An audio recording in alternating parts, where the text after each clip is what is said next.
You used to laugh more, not the polite, good one chuckle you toss at your partner across the dinner table, not the hollow sound that escapes your lips when the toddler spills applesauce again and you're 2 seconds away from unraveling, but real laughter, the kind that shakes something loose in your chest and makes your eyes sting with joy. Now, you flinch at the sound of your name, not because it's unpleasant, but because it's always being summoned. Mom, mama, mommy. The word once sacred now hangs on your nerves like an overused thread. Every time it's called, a piece of you flickers dimmer. And the cruelest part? You love them, desperately, fiercely, enough to give everything, and you are. But what if giving everything is exactly the problem? Imagine this. It's 3:07 a.m. You're awake, not because the baby cried or the dog barked, but because your mind won't stop spinning. You're replaying a conversation from 3 days ago. You're making a grocery list in your head. You're berating yourself for yelling at your child when all they wanted was your attention. And then, guilt. Guilt so sharp it feels like shame wearing a mother's face. By 7:15, you've served 3 breakfasts, packed 2 lunches, and already swallowed the bitter lump of resentment you're too afraid to name. You smile through it, because good mothers are patient. Because good mothers don't complain. Because you chose this, didn't you? But what if there's a distinction between choosing motherhood and choosing martyrdom? Emotional burnout in motherhood doesn't come with a siren or a switch. It doesn't announce itself with a dramatic collapse. It's quieter, more insidious. It creeps in disguised as competence. You're managing. You're functioning. You're still posting pictures of pancake mornings and bubble baths. But your soul is threadbare. You forget words mid-sentence. You daydream about disappearing, not in a morbid way, but in a what if I just vanished for 48 hours and no one asked me a single thing kind of way. You lose interest in the very things that once anchored you: reading, painting, laughing with friends who saw you before you were someone's mother. You snap, easily, at small things. A crooked towel, shoes left out, the high-pitched whine of a child asking for the 5th snack before noon. The anger catches you off guard because it isn't about the towel. It's about the 1,000 invisible expectations you carry like bricks in your bones. You are not broken. You are burning. There is a term for what you're experiencing: emotional burnout. But clinical definitions rarely touch the aching truth of it. Burnout in motherhood is a slow evaporation of self. It's loving your children so deeply that you forget how to love yourself without guilt. It's waking up tired and going to bed exhausted, with no memory of having lived between those hours. And the tragedy? You're not alone. Not even close. But no one talks about it honestly, because who wants to be the mother who says, "Sometimes, I regret this"? Who wants to admit that the joy of parenting can coexist with deep, private despair? That you can be grateful and depleted at the same time? The paradox is brutal. You feel like a failure for not being happy, but the pursuit of constant happiness is what's failing you. So, how do you know when motherhood is no longer just demanding, but devouring?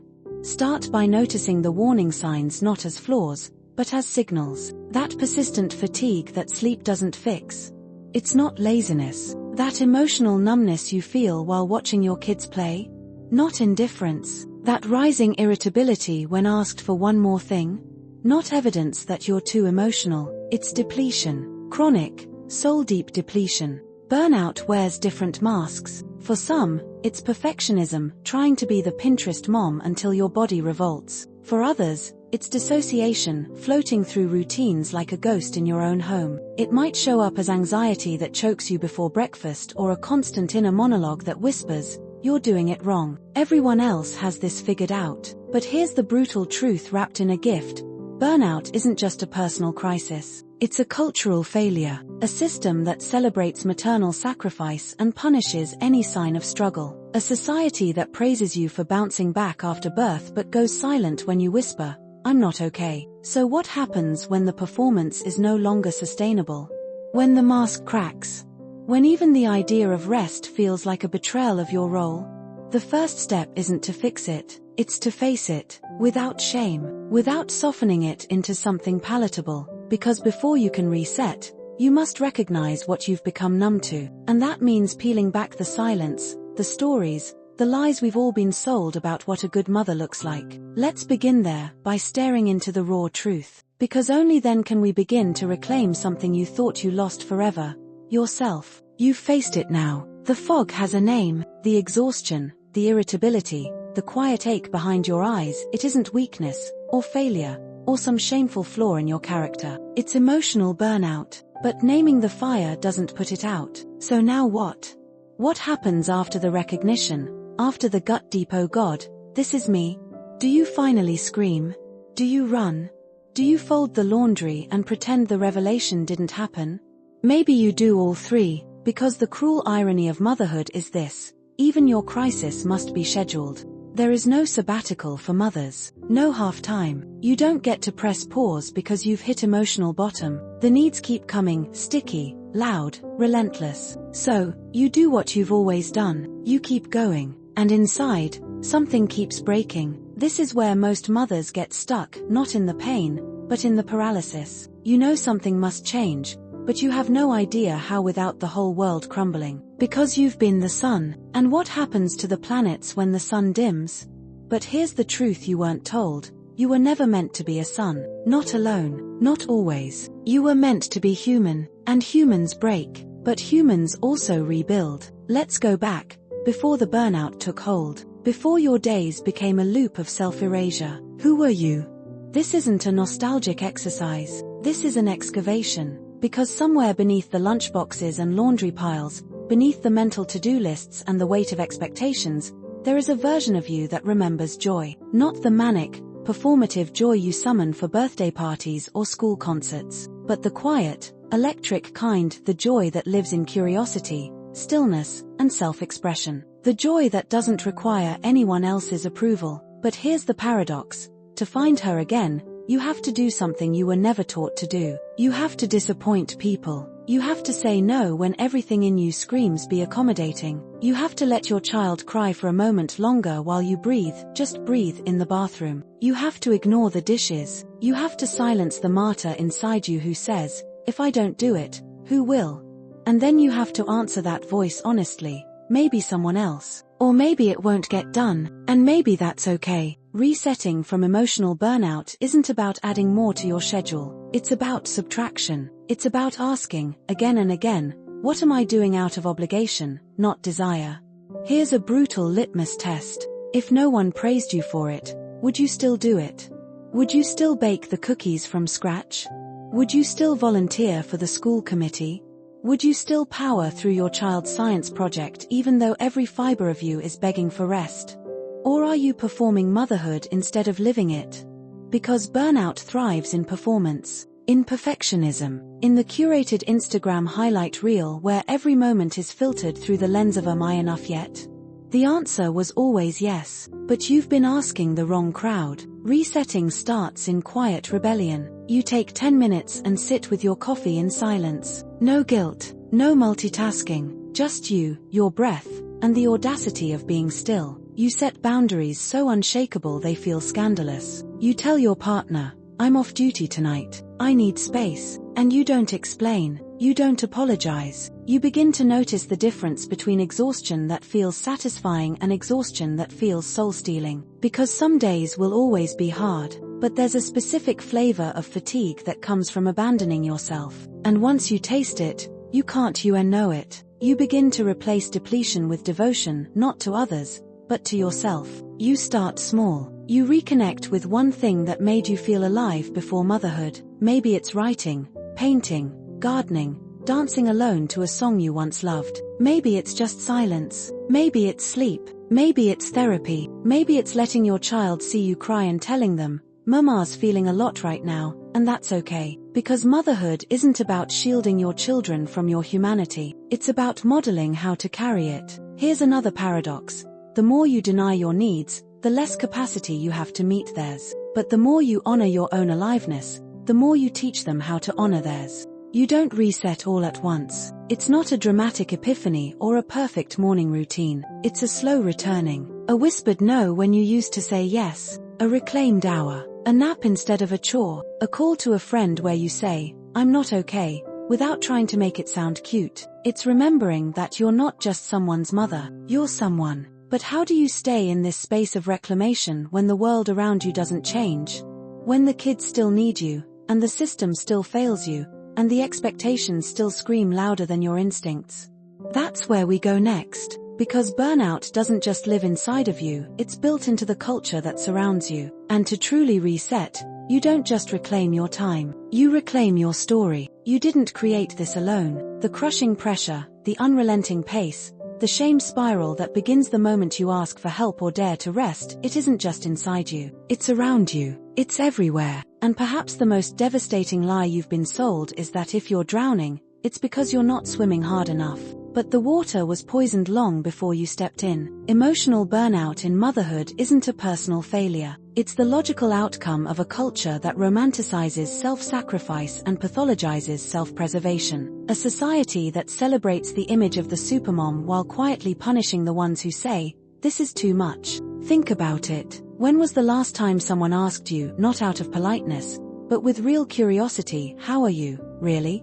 And if they did you tell them the truth? Or did you smile and say, "We're good, just busy"? Because mothers are allowed to be busy, overwhelmed, frazzled, but not fractured, never fragile. You learned early on that weakness must be hidden, that your needs come last, that asking for time, space, solitude makes you selfish, that rest must be earned, and only once everyone else is okay. But what if you being okay is what holds the entire ecosystem together?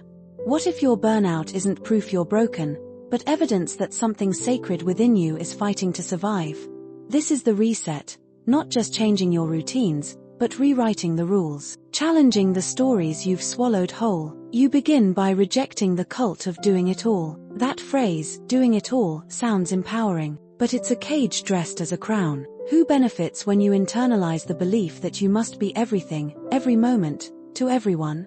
You know the answer, and it's not you. So you stop. You let the myth unravel. You hand back the invisible script that told you a good mother never rests, never yells, never doubts, never breaks. And you replace it with something older, deeper, truer. You begin to redefine what success looks like in motherhood. Maybe it's not having a spotless kitchen or a color-coded calendar. Maybe it's raising children who see what self-respect looks like in real time, who watch their mother say, "No, not right now, I'm caring for myself." And they learn that love doesn't mean self-erasure. It means showing up with your whole self intact. You start to build a new village, even if it means tearing down the illusion of the one you had. Because let's be honest, most mothers are not surrounded by support. They're surrounded by surveillance, judgment, competition dressed up as community. So you find or forge spaces where truth is welcome, where you can say, "I love my kids and sometimes I fantasize about getting in the car and driving until the gas runs out," and instead of gasps, you get nods, laughter, solidarity. You give yourself permission to need help and to receive it without guilt. That means leaning into your partner, if you have one, not as a backup parent, but as a full co-pilot. It means hiring childcare if you can, and not apologizing for it. It means calling a friend and saying, "Can you come over? I just need another adult presence here. I feel like I'm slipping." It means no longer viewing your worth through the lens of endurance. What would happen if you stopped trying to push through the hard days and instead, listen to them? Because burnout doesn't always mean you're doing too much. Sometimes, it means you're doing too little of what lights you up. You begin to rebuild your identity not outside of motherhood, but alongside it. You start asking different questions. What excites me? What quiets the noise in my head? What version of myself do I miss the most, and how can I invite her back, even just for an hour? You schedule joy with the same ferocity you once scheduled dentist appointments and playdates. You guard it. You protect it. Because now, you understand that your joy is not frivolous. It's fuel. And slowly, things shift. The fog lifts, not all at once, but in fragments. There's laughter again. Real laughter. You stop flinching at your name. You stop snapping at your reflection. You stop apologizing for needing a life that belongs to you, not just the people you've created. And when the hard days return, and they will, you meet them differently. You no longer ask, "What's wrong with me?" You ask, "What do I need right now that I'm not getting?" That's the language of a mother who's come back to herself. Because in the end, burnout isn't just about exhaustion, it's about disconnection. And the reset isn't about escape, it's about return. Return to your body, return to your needs, return to your voice, unsoftened. Return to your life, not just as a caretaker, but as the protagonist. This is your revolution. It doesn't come with banners or applause. It begins in silence, in the stolen minutes, the sacred no's, the rediscovered yes. It grows every time you choose to be fully human over endlessly good. And maybe, one morning, months from now, you'll wake up and the first thought won't be a list or a worry or a weight. It will be this: I feel like myself again. Not because everything is perfect, but because you stopped waiting for permission to matter.